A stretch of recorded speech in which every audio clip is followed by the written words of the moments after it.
Media times news channel देख रहे आप सभी दर्शकों का बहुत बहुत स्वागत है। मैं हूं रमनदीप कौर। इस वक्त की बड़ी खबर आ रही है प्रयागराज से। क्या है पूरा मामला, देखने के लिए बने रहिए हमारे। उत्तर प्रदेश में 13 मई को आए भीषण आंधी तूफान ने भारी तबाही मचाई। सबसे ज्यादा प्रभावित प्रयागराज जिला रहा, जहां 26 लोगों की मौत हो गई। मुख्यमंत्री योगी आदित्यनाथ के निर्देश पर जल शक्ति मंत्री एवं प्रयागराज के प्रभारी मंत्री स्वतंत्र देव सिंह शुक्रवार को प्रयागराज पहुंचे। उन्होंने सर्किट हाउस में अधिकारियों के साथ बैठक कर राहत एवं बचाव कार्यों की समीक्षा की। वहीं हंडिया क्षेत्र में हाल ही में आए आंधी तूफान से प्रभावित परिवारों से कैबिनेट मंत्री स्वतंत्र देव सिंह ने मुलाकात की। उन्होंने ग्राम सिंधौरा, नाहरपुर, खखाइचा, देवदहना और छतौना का दौरा किया। इस दौरान आपदा में जान गंवाने वाले मृतकों के परिजनों को सरकार की ओर से 4-4 लाख रुपए की आर्थिक सहायता के चेक वितरित किए गए। मंत्री ने परिजनों को ढांढस बंधाया और राहत सामग्री भी प्रदान की। आंधी तूफान के कारण 2 लोगों की जान चली गई थी। ग्राम सिंधौरा निवासी 13 वर्षीय रंजना की मौत आम का पेड़ गिरने से हुई। वहीं एक अन्य महिला उपली हटाने गई थी, तभी पेड़ की चपेट में आने से उसकी भी मृत्यु हो गई। इस अवसर पर सांसद प्रवीण पटेल, विधायक दीपक पटेल, पूर्व विधायक प्रशांत सिंह, जिला पंचायत अध्यक्ष बीके सिंह, जिलाधिकारी मनीष कुमार वर्मा, एसडीएम रविंद्र सिंह, बीडीओ धनुपुर और अतुल मिश्रा सहित कई अधिकारी व कर्मचारी उपस्थित थे। कैबिनेट मंत्री स्वतंत्र देव सिंह ने पीड़ित परिवारों को हर संभव सहायता का आश्वासन दिया। उन्होंने कहा कि प्रदेश सरकार आपदा पीड़ितों के साथ पूरी मजबूती से खड़ी है और प्रशासन को प्रभावित परिवारों की हर संभव मदद करने के निर्देश दिए गए हैं। गंगा नदी में नाव पर बैठकर नॉनवेज पार्टी करने के 8 आरोपियों को 59 दिन बाद जमानत मिली। बाकी 6 आरोपियों की जमानत अर्जी पर अब सोमवार यानी 18 मई को इलाहाबाद हाईकोर्ट में सुनवाई होगी। जस्टिस राजीव लोचन शुक्ला और जस्टिस जितेंद्र कुमार सिन्हा की डिवीजन बेंच ने आरोपियों की जमानत मंजूर की। याची दानिश सैफी, आमिर कैफी और नूरुल इस्लाम की ओर से पहले जमानत अर्जी दाखिल की गई थी। अन्य आरोपियों ने बाद में याचिका दाखिल की थी। सभी 14 आरोपियों की जमानत अर्जी पर अदालत एक साथ सुनवाई कर रही थी। 16 मार्च को भाजपा युवा मोर्चा के अध्यक्ष रजत जायसवाल ने वाराणसी की कोतवाली में एफआईआर दर्ज कराई थी।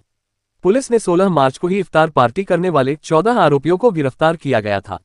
गिरफ्तारी के बाद भी इनको एसीपी कोर्ट से जमानत नहीं मिली थी। पुलिस लाइंस में एसीपी कोर्ट ने सभी को जेल भेज दिया था। इलाहाबाद हाईकोर्ट ने वाराणसी में गंगा नदी में इफ्तार पार्टी आयोजित करने और मांसाहार का सेवन कर अवशेषों को नदी में फेंकने के मामले में 28 अप्रैल को सुनवाई हुई थी।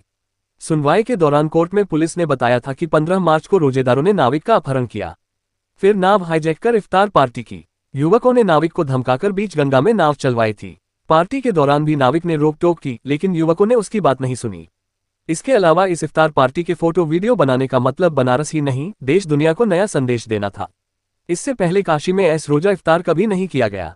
वीडियो रील के बीच में मस्जिद को दिखाकर फिर गंगा को शूट किया गया। इसके बाद नाव पर सजे दस्तरखान को कई एंगल से शूट किया गया। बिरयानी के अलग से वीडियो बनाए तो खुद को ताकतवर बताने की बात भी सामने आई है। इससे पहले कोर्ट ने 17 अप्रैल को कोर्ट ने राज्य सरकार को जवाबी हलफनामे के लिए 1 सप्ताह का समय दिया था। ये है आरोपियों के नाम: अख्तर जमाल मदनपुर, आजाद अली समीम मदनपुर, तहसीन समीम मदनपुर, समीर सलाम मदनपुर, अहमद उर्फ राजा इस्लाम राजापुरा, नूर इस्माइल नूर उल्ला मदनपुर, फैजान अनीस मदनपुर, अहमद मुख्तार अहमद मदनपुर, तौसीफ अहमद मुख्तार अहमद मदनपुर, अनस मुख्तार अहमद मदनपुर, महफूज आलम महबूब आलम मदनपुर, आमिर कैफी जावेद अख्तर मदनपुर, दानिश सैफी जावेद अख्तर मदनपुर, नेहाल अफरीदी नसीम मदनपुर। काशी में सोमवार 16 मार्च को गंगा नदी के बीच नाव पर इफ्तार पार्टी की गई थी। इसमें आयोजकों ने रोजेदारों को फल और मेवे के साथ चिकन बिरयानी भी परोसी थी।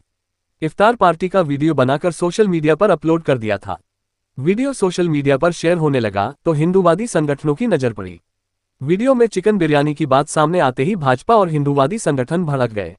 भारतीय जनता युवा मोर्चा के महानगर अध्यक्ष रजत जायसवाल ने कोतवाली थाने में मुकदमा दर्ज कराया।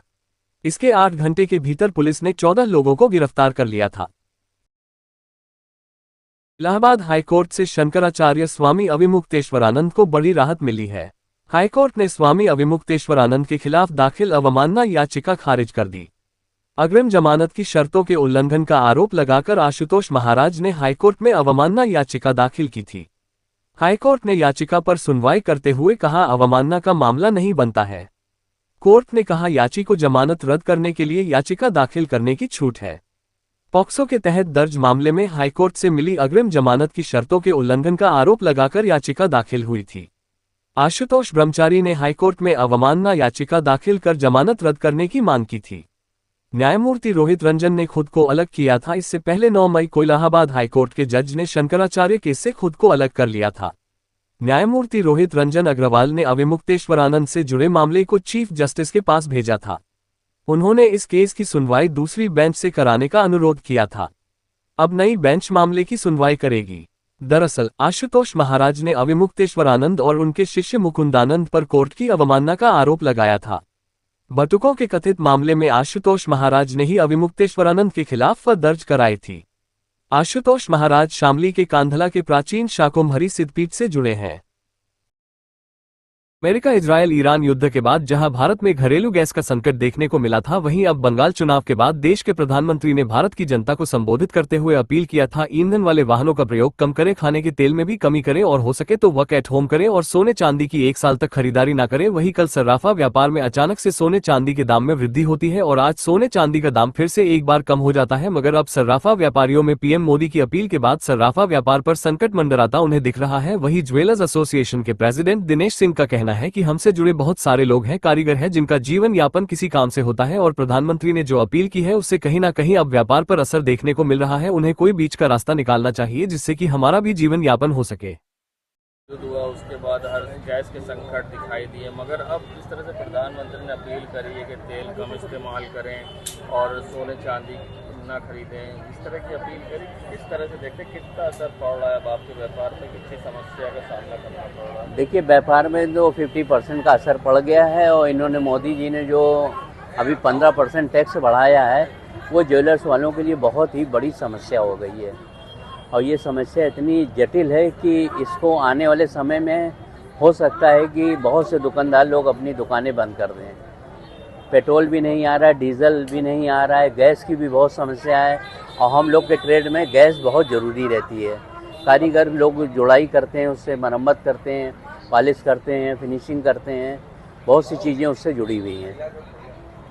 कितना समस्या और आपको लगता है इससे आगे उत्पन्न होगी, क्योंकि बहुत से लोगों का आपसे जुड़ा व्यापार होता है? देखिए, बहुत से बड़े बड़े पूंजीपति जो व्यापारी लोग हैं, उनके ऊपर बहुत बड़ी समस्या होगी और जो मैन्युफैक्चरिंग कर रहे हैं बड़े बड़े ज्वेलर्स, बड़ी बड़ी कंपनियां, उनके ऊपर बहुत असर पड़ेगा और आने वाले समय में इसका भविष्य अच्छा नहीं दिख रहा है।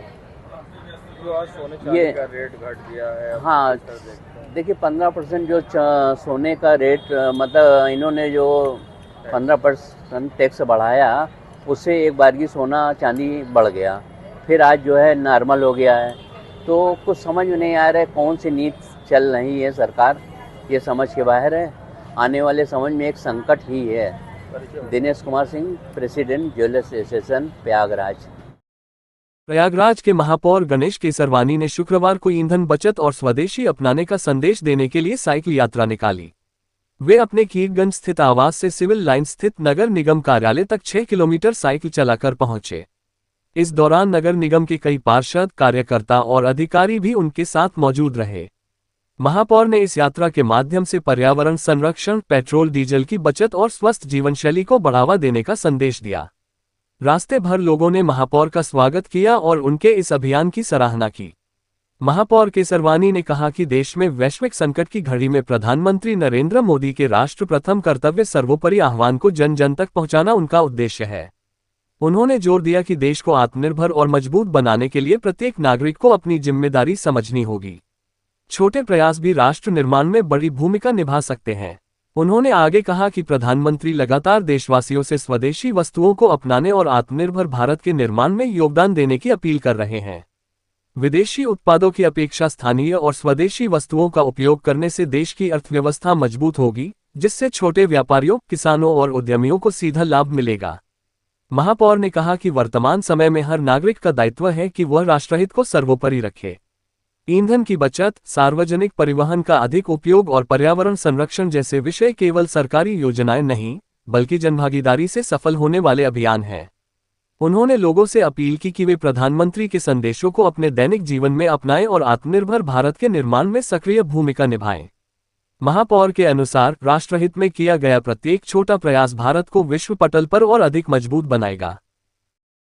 प्रयागराज जोन गंगानगर कमिश्नरेट के निर्देश पर चलाए गए एक विशेष अभियान के तहत होलगढ़ पुलिस ने हिमांशु पासी हत्याकांड के 2 वांछित अभियुक्तों को गिरफ्तार किया है। गिरफ्तार आरोपियों की पहचान उज्ज्वल त्रिपाठी लगभग 20 वर्ष पुत्र प्रमोद कुमार निवासी दहियावा मेला मैदान और संदीप यादव लगभग 19 वर्ष पुत्र राकेश यादव निवासी पटेल नगर ब्रेक के रूप में हुई है। पुलिस ने बताया कि इन दोनों को आज होलगढ़ थाना क्षेत्र के ब्रेक के पास से पकड़ा गया। नियमानुसार अग्रिम विधिक कार्रवाई के लिए उन्हें भेजा गया है। इस मामले में पहले से नामजद अभियुक्त साहिल यादव को 12 मई को गिरफ्तार कर न्यायिक हिरासत में भेजा जा चुका है। ये घटना 10 मई को होलगढ़ थाना क्षेत्र की टोडीपुरवा नहर पुल के पास हुई थी। एक झड़प के दौरान हिमांशु पासी पर ताबड़तोड़ गोलीबारी की गई, जिसमें वह गंभीर रूप से घायल हो गए थे। इलाज के दौरान उनकी मृत्यु हो गई। इस संबंध में होलगढ़ थाने में मुकदमा संख्या 44/2026 पंजीकृत किया गया था।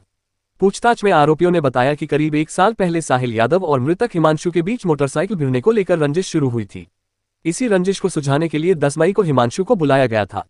वहां बहस और हाथापाई हुई, जिसके बाद साहिल यादव ने तमंचे से गोली चला दी, जिससे हिमांशु घायल हो गए।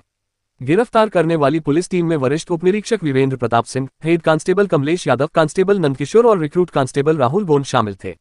पुलिस ने बताया कि आरोपियों के खिलाफ भारतीय न्याय संहिता की धारा 103(1) SC/ST एक्ट की धारा 32(V) बढ़ी हुई धारा 3(5)(0) न्याय 0(0) और आर्म्स एक्ट की धारा 3/25 सहित संबंधित धाराओं में कार्रवाई की गई है। देश दुनिया की खबरों के लिए world media times news channel को सब्सक्राइब करें।